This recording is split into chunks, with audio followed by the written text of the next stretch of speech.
Media's evaluation of Trump is right on the mark toyed with by Putin in the palm of his hand. He still clings to the absurd dream of mediating the Russia-Ukraine conflict. After a 5-hour meeting with U.S. Envoy Whitaker, as expected, Putin rejected the U.S. new peace plan. This outcome came as no surprise. Prior to this, the outside world generally believed that Trump's mediation would once again end in vain.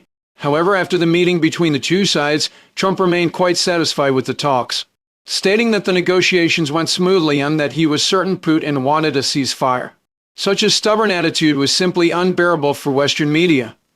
The Guardian specifically published an article pointing out bluntly that Putin had toyed with Trump once again. The article noted that Trump still has not figured out Moscow's demands. The Kremlin has long insisted on resolving the territorial issue first before a ceasefire can be achieved. Yet the White House's merged peace plan still demands a ceasefire first, followed by negotiations. Trump should have been well aware of this, but he is still eager for quick results, desperate to reach a ceasefire as soon as possible. The article highlighted the reasons for Trump's urgency. Firstly, the success of the Gaza ceasefire agreement led him to mistakenly believe that the same model ceasefire first, then negotiations on specific issues, could be replicated in the Russia-Ukraine conflict, but he ignored the complexity of the Russia-Ukraine issue. Secondly, January 20 next year marks the first anniversary of his inauguration as president, and it is also the deadline for Nobel Peace Prize nominations. If negotiations were to proceed a ceasefire, it would clearly be impossible to meet these two timelines. Hence, Trump is eager to secure a ceasefire first. However, at present, this wish of his may once again be shattered.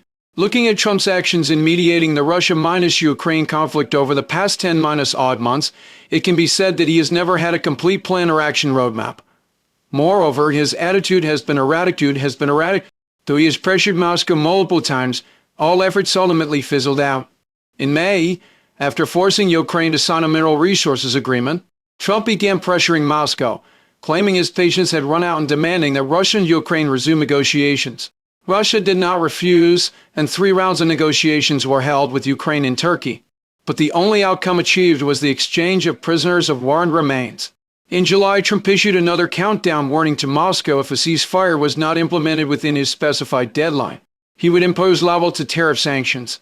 However, after meeting with Putin in Alaska, he threw all these threats aside. In September, following his meeting with Zelensky, who attended the UN General Assembly, Trump became full of confidence in Ukraine.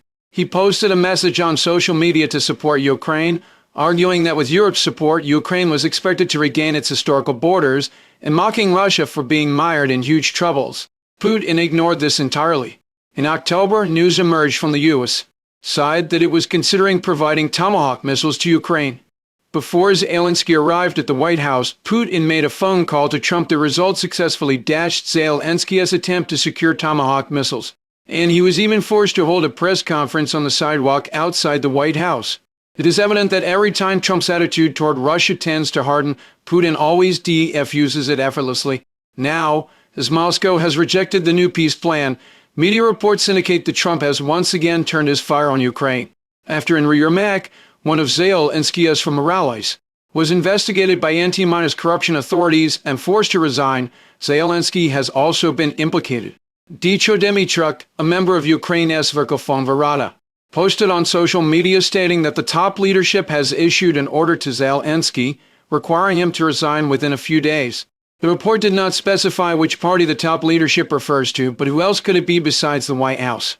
However, having said that, even if Zelensky steps down, would the person who takes office be willing to cede territory? I'm afraid Trump is thinking too simplistically. Up to now, refusing to make territorial concessions has become the shared pursuit of the entire Ukraine after paying enormous sacrifices, whether it is Zelensky or anyone else. No one dares to go against this collective will. As Zelensky once said, the Constitution does not grant him the right to cede territory, and naturally, the same applies to everyone else.